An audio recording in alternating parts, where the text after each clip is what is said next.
जब तक हमें हमारे बल, बुद्धि, सामर्थ्य का अहंकार रहता है ना, हमसे भजन नहीं होता।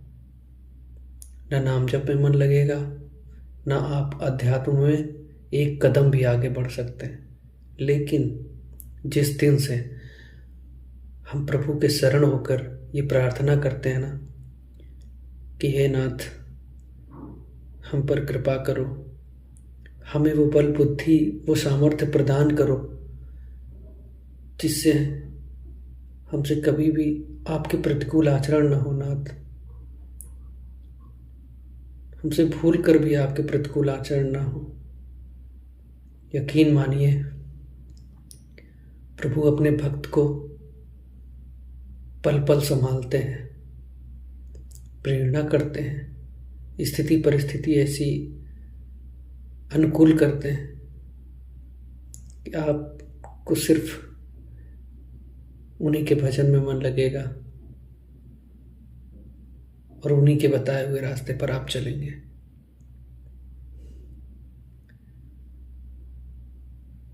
तो प्रभु की शरण रहिए, प्रभु से प्रार्थना करते रहिए, नाम जप करिए, भजन करिए और इस संसार के भवसागर से पार हो जाइए।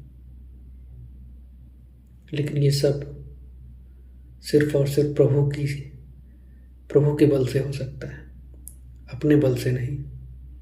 क्योंकि हमारे अंदर तो सिर्फ अहंकार होता है, शरीर का अहंकार, धन का अहंकार,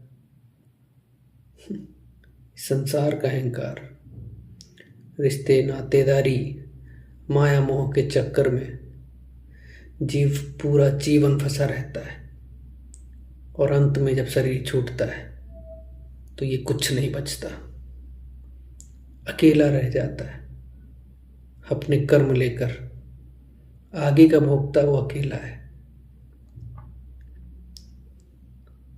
मनुष्य जीवन में कर्म को लेकर छूट दी गई है। कर्म आप अपनी मर्जी के अनुसार कर सकते हैं, सही या गलत, लेकिन फल आपके हाथ में नहीं है। इसलिए ये प्रार्थना बहुत ही ज़रूरी है, प्रभु के शरण रहना बहुत ज़रूरी है। वरना इस संसार में धन और लोभ के चक्कर में लोग गलत कर तो बैठते हैं, लेकिन जब भोगना पड़ता है ना तो दूसरा कोई साथ नहीं देता।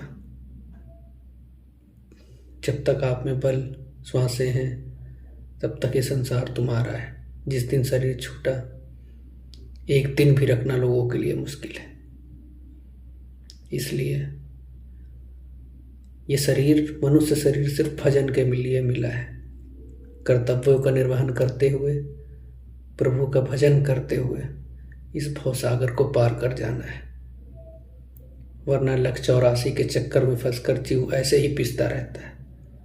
और जिनके लिए हम गलत कर्म करते हैं, परिवार कोई साथ नहीं देता। फिर सब जब तक श्वासें हैं तब तक है। इसलिए गलत कर्म नहीं,